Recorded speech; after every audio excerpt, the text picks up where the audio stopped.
विद्युत विस्थापन सदिश तथा विद्युत प्रवृत्ति के बीच क्या संबंध है, उसके बारे में आज हम चर्चा करेंगे। That is electric displacement vector and electric susceptibility. तो पहले हम डिस्कस करते हैं विद्युत विस्थापन सदिश को, इलेक्ट्रिक डिस्प्लेसमेंट वेक्टर को। किसी आवेश वितरण के कारण उत्पन्न विद्युत क्षेत्र की तीव्रता आवेश वितरण के अतिरिक्त माध्यम की विद्युतशीलता एप्सिलॉन पर भी निर्भर करती है। जैसा कि हमने पूर्व में देखा, ध्रुवण के कारण विद्युत क्षेत्र EP बाह्य विद्युत क्षेत्र E0 के विपरीत दिशा में इंड्यूस या प्रेरित होता है, जिससे बाह्य विद्युत क्षेत्र के कारण परावैद्युत में पृष्ठ आवेश सिग्मा P की प्रवृत्ति बाह्य विद्युत क्षेत्र को कम करने की होती है। इसलिए परावैद्युत में परिणामी विद्युत क्षेत्र की तीव्रता E = E0 + EP, that is to say 1/epsilon 0 sigma free minus sigma p। चूँकि sigma p = P, इसलिए E can be written as 1/epsilon 0 sigma free minus P, that is to say sigma free = epsilon 0 E plus P, or you can say sigma free = epsilon 0 E plus P। that is equation number 1। समीकरण 1 में right hand side में जो quantity है epsilon 0 E plus P एक ऐसी physical quantity है जो केवल मुक्त आवेश सिग्मा फ्री है घनत्व पर निर्भर करती है। इसे ही विद्युत विस्थापन सदिश के रूप में परिभाषित किया जाता है, अर्थात D is nothing but sigma free = epsilon 0 E plus P, या D = epsilon 0 E plus P। एक समान समदैशिक दैट इज आइसोट्रोपिक मीडियम में D, E व P एक ही दिशा में अर्थात समांतर होते हैं। और हमें ये भी पता है कि εr = ε/ε0, अर्थात निर्वात में विद्युत क्षेत्र दैट इज E0 अपॉन माध्यम में विद्युत क्षेत्र यानी E। So you can always write ε0 E0 = εE।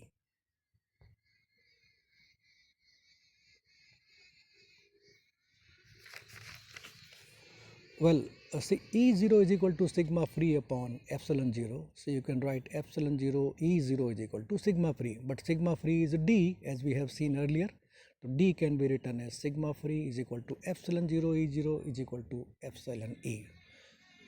इस प्रकार विद्युत विस्थापन D एक ऐसी भौतिक राशि है जो माध्यम पर नहीं निर्भर करती है, अर्थात प्रत्येक माध्यम के लिए समान होती है, because epsilon 0 E0 is epsilon E।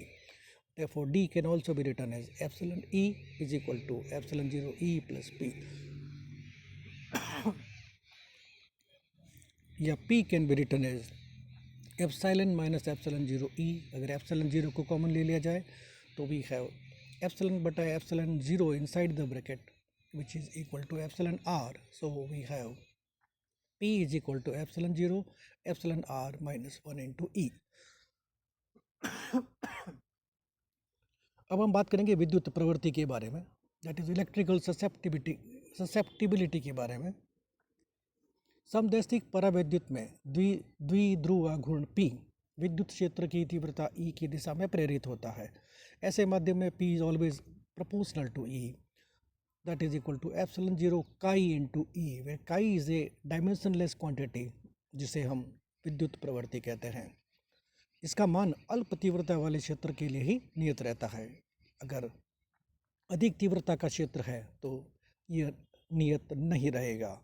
विषमदैशिक यानी एन आइसोट्रोपिक परावैद्युत माध्यम में PE के समांतर प्रेरित नहीं होता है, इसलिए काई को एक टेंसर के रूप में व्यक्त किया जाता है, जिसके बारे में आप अगली कक्षाओं में पढ़ेंगे। D is equal to epsilon 0 E plus P, we have seen earlier, that is epsilon 0 E plus P का मान रख दे समीकरण 7 से, that is epsilon 0 chi into E, and also D is equal to epsilon 0 E0 is equal to epsilon E। So you can write epsilon E is equal to epsilon 0 E, which is taken common, तो inside अपने पास आ जाएगा bracket में 1 plus chi। So you can say E by epsilon 0 is equal to 1 plus chi, or epsilon by epsilon 0 is nothing but ER, therefore ER is equal to 1 plus chi।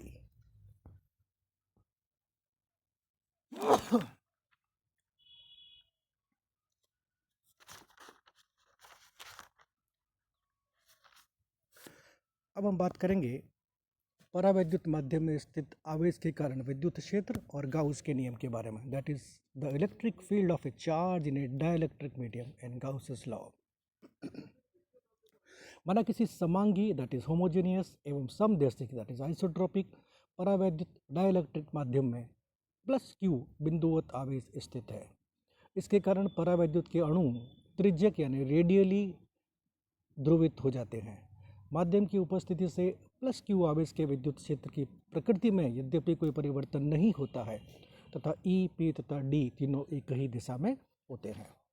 यदि हम बिंदुवत आवेश plus Q को केंद्र मानकर, जैसा हम आगे diagram में देखेंगे, R त्रिज्या का एक काल्पनिक स्फीयर गोला खींचे तो इस गोले के अंदर ध्रुवण के कारण बद्ध ऋण आवेश इन जनरल धन आवेश से अधिक हो जाता है।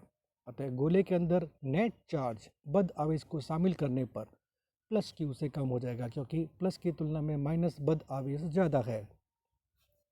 माना काल्पनिक गोले के पृष्ठ पर प्रेरित ध्रुवण या बद्ध आवेश का पृष्ठ घनत्व that is surface density minus है, इसलिए minus sigma P is equal to minus P। Of course it will be coulomb per unit metre. अतः गोले के पृष्ठ पर कुल ऋण आवेश QB is equal to 4 pi r square into P, because P is equal to sigma P and sigma is charge upon area. So if we multiply by area, what we will get is charge. गाउसीय पृष्ठ पर बद्ध आवेश समान रूप से वितरित होने के कारण संपूर्ण बद्ध आवेश को गोले के केंद्र पर केंद्रित माना जा सकता है। अतः गाउसीय पृष्ठ पर विद्युत क्षेत्र की तीव्रता सूत्र E is equal to KQ by R square R cap से 1/4 पाई एप्सिलॉन 0 के का मान R स्क्वायर और Q का मान रख देंगे तो वो हो जाएगा Q minus QB that is Q minus 4 pi R square into P R cap. ये इफेक्टिव चार्ज हो जाएगा क्योंकि इतना चार्ज कम हो जाएगा। R cap of course radially unit vector है। परावैद्युत माध्यम में प्रेरित ध्रुवण, जैसा हमने थोड़ी देर पहले देखा, P is equal to epsilon 0 chi into E, तो समीकरण 2 और 3 से P का मान निकाला जा सकता है। तो ultimately will get P is equal to chi Q upon 4 pi R square into 1 plus chi R cap, जैसा कि समीकरण 4 में दिखाया गया है। क्योंकि केंद्र पर प्रभावी आवेश माना कैपिटल Q है तो वो हो जाएगा Q minus 4 pi R square into P, क्योंकि इतने से प्लस आवेश कम हो जाएगा। So capital Q is nothing but Q minus 4 pi R square into P। समीकरण 4 से यदि P का मान हम रखें, इसको आगे बढ़ाएं तो हमारे पास इफेक्टिव चार्ज आ जाएगा Q अपॉन एप्सिलॉन R। इस प्रकार माध्यम के प्रभाव के कारण केंद्र पर बिंदुवत आवेश प्लस Q की मात्रा प्रभावी रूप से Q अपॉन एप्सिलॉन R हो जाएगी, जहाँ एप्सिलॉन R माध्यम की रिलेटिव परमिटिविटी है। अतः परावैद्युत माध्यम में विद्युत क्षेत्र की तीव्रता वही सूत्र E is equal to KQ by R square R cap. अब प्रभावी आवेश कैपिटल Q हो गया तो KQ upon R square R cap, और कैपिटल Q का मान रखें तो Q अपॉन एप्सिलॉन R आ जाएगा। तो हमारे पास विद्युत क्षेत्र का मान आ जाएगा, विद्युत क्षेत्र की तीव्रता का मान आ जाएगा QR upon 4 pi epsilon 0 into epsilon R। अब हम गाउस के नियम को समझेंगे। जैसा कि आपने पिछली कक्षाओं में पढ़ा होगा, किसी परावैद्युत माध्यम में स्थित बंद पृष्ठ से निर्गत विद्युत फ्लक्स का मान बंद पृष्ठ के अंदर प्रभावी आवेश की मात्रा के 1/एप्सिलॉन 0 गुना के बराबर होता है, अर्थात कुल आवेश की मात्रा के 1/एप्सिलॉन 0 एप्सिलॉन R के बराबर हो जाएगा बिकॉज ऑफ डाइलेक्ट्रिक मीडियम। तो विद्युत फ्लक्स को हमेशा हम लिखते हैं surface integral E dot DA। So surface integral E dot DA that is electric flux is equal to Q upon epsilon 0 into epsilon R dielectric medium के लिए। But epsilon 0 epsilon R is nothing but epsilon माध्यम की विद्युतशीलता, इसलिए surface integral E dot DA will be equal to Q upon epsilon. यदि free charge Q का आयतन घनत्व रो फ्री से लिखा जाए तो Q can be written as volume integral rho free into DV, जहाँ rho is equal to charge upon volume है। Also D is equal to epsilon E, so we can write equation from equation 1, 2 and 3, 1 upon epsilon D dot dA is equal to Q upon epsilon, that is to say 1 upon epsilon rho free dot dv. So from this equation what we have is surface integral d dot dA is equal to volume integral rho free dv. अब एक तरफ surface integral है, दूसरी तरफ volume integral है, तो we are always going to use Gauss's divergence theorem, and from that theorem surface integral is converted into a volume integral. So surface integral d dot dA will be equal to volume integral del dot d dv. So from 4 and 5 it is very obvious that del dot d is equal to rho free, जो कि Gauss प्रमेय का अवकल रूप या differential form भी कहलाता है, तथा ये मैक्सवेल की पहली समीकरण भी है, जिसके बारे में आगे आप और डिटेल में पढ़ेंगे, थर्ड ईयर में इसके बारे में और चर्चा करेंगे। यह समीकरण ये बताती है कि D की उत्पत्ति, विद्युत विस्थापन सदिश की उत्पत्ति केवल स्वतंत्र आवेश से ही होती है।